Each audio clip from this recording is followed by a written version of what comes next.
इस वक्त शाम के 7:30 बज रहे हैं और थोड़ी देर पहले ही एक इलाके से हमने ये सांप निकाला और इसकी आइडेंटिटी डेफिनेटली आप पहचान गए होंगे कि ये कौन सा सांप है। ये दोस्तों एक ऐसा सांप है जिसे हमारे क्षेत्र में महामंडल कहा जाता है, गुड़से कहा जाता है। यहाँ की ट्राइबल जो डायलेक्ट है उसमें, जो यहाँ के आदिवासियों की जो बोली है उसमें इसे गुड़से कहा जाता है। और साथ ही साथ अंग्रेज़ी में तो आप जानते ही हैं, इसे रसल स्वाइपर कहा जाता है। अजगर समझते हैं लोग इसे, और कारण अजगर समझने का इकलौता ये है कि इसके शरीर पर जो पैटर्न है वो कई बार मिसलीड करता है, मिसगाइड करता है। हालांकि ये पैटर्न इसका अनोखा ही है। चेन वाइपर इसे कहा जाता है कई इलाकों में, क्योंकि ये जो पैटर्न है अगर आप देखें सिर से शुरू होकर पूंछ तक जाता है और एक चेन या कड़ी जैसा बना रहता है। ये काफ़ी ख़तरनाक हेमाटॉक्सिक वेनम से लैस होता है और इसके वेनम में जो कंपोनेंट्स होते हैं वो इतने ज़्यादा डेडली होते हैं कि ये ना सिर्फ आपके ब्लड सेल्स को डैमेज कर सकता है बल्कि जो टिश्यूज़ हैं, जो मसल्स हैं, उनको भी गला सकता है और इतनी ज़्यादा हद तक गला सकता है कि ये यूरिनरी ट्रैक्ट से, यूरिन के माध्यम से बाहर आ जाते हैं। और लोग कहते हैं कि पेशाब में जो है खून आ रहा है, वो दरअसल आपके मसल्स होते हैं, टिश्यूज़ होते हैं जो डैमेज हो जाते हैं। नेक्रोसिस का लेवल इतना हायर साइड पर होता है दोस्तों कि पेशेंट्स जो एंटीवेनम रिसीव करते हैं उन्हें भी कई महीने लग जाते हैं रिकवर करने में। तो दोस्तों क्या करना चाहिए अगर आपके इलाके में या आपके घर के आसपास एक रसल स्वाइपर दिख जाए? सबसे पहले दोस्तों आपको एक निश्चित दूरी बनाकर रखनी है और उस दूरी से आप मॉनिटर करते रहें उसके मूवमेंट को। और इसी दौरान आप किसी प्रशिक्षित व्यक्ति को बुलाएं जो खेल तमाशे ना करता हो, क्योंकि हेलो गाइस आइए अब हम यहाँ आए हैं, इस तरह के तमाशे करने वाले लोगों को अगर आप बुलाएंगे तो दिक्कत ये होती है दोस्तों कि वो रेस्क्यू करने में बहुत समय लेते हैं और इस दौरान वो सांप को काफ़ी ज़्यादा परेशान भी करते हैं।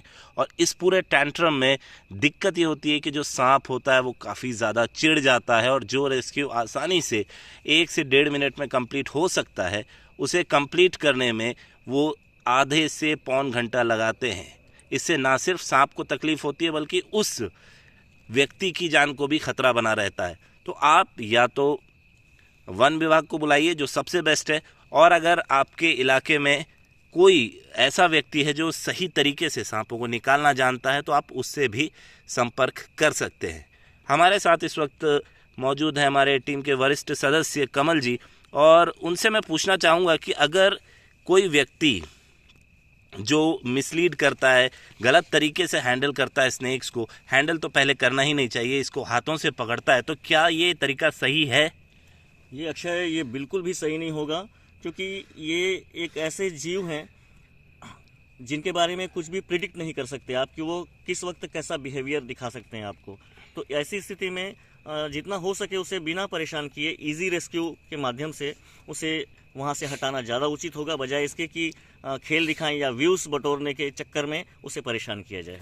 बिल्कुल। और रिसेंट दोस्तों एक वीडियो देखा था हमने जहां रसल स्वाइपर जो है वो फिशिंग नेट में फंस गया था और उसके बावजूद भी जो वहां रेस्क्यूअर थे उन्होंने उसका हेड होल्ड नहीं किया। एक पाइप और ट्यूब की मदद से बहुत ही शानदार तरीके से उन्होंने उस नेट को काटा और जो स्नेक था उसे आज़ाद किया।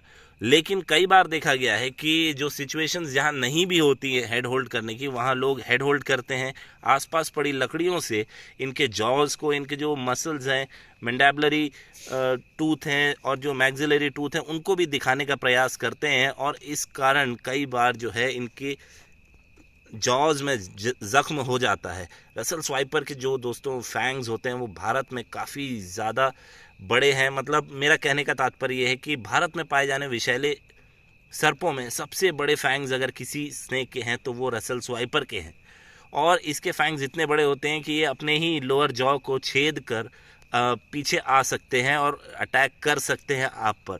और ये जो वेनम रिलीज़ करेंगे, जैसा हमने शुरू में ही बताया था, काफ़ी ज़्यादा ख़तरनाक साबित हो सकता है। तो काफ़ी ज़्यादा डिटेल हमने आपको इस विषय पर दी है और धीरे से हम प्रयास करेंगे इसे निकालने का। और इसके लिए हम टिल्ट करेंगे हमारे डब्बे को और हमारा प्रयास रहेगा कि ये आराम से बाहर आ जाए। हम फिर प्रयास करेंगे कि स्लाइड होता हुआ दोस्तों ये इस एरिया में जाए। और इस वक्त आप देखेंगे कि जंगल जो है वो काफ़ी ज़्यादा अनुकूल है इसके हिसाब से, और जो टेम्परेचर भी है वो बहुत ज़्यादा अनुकूल है।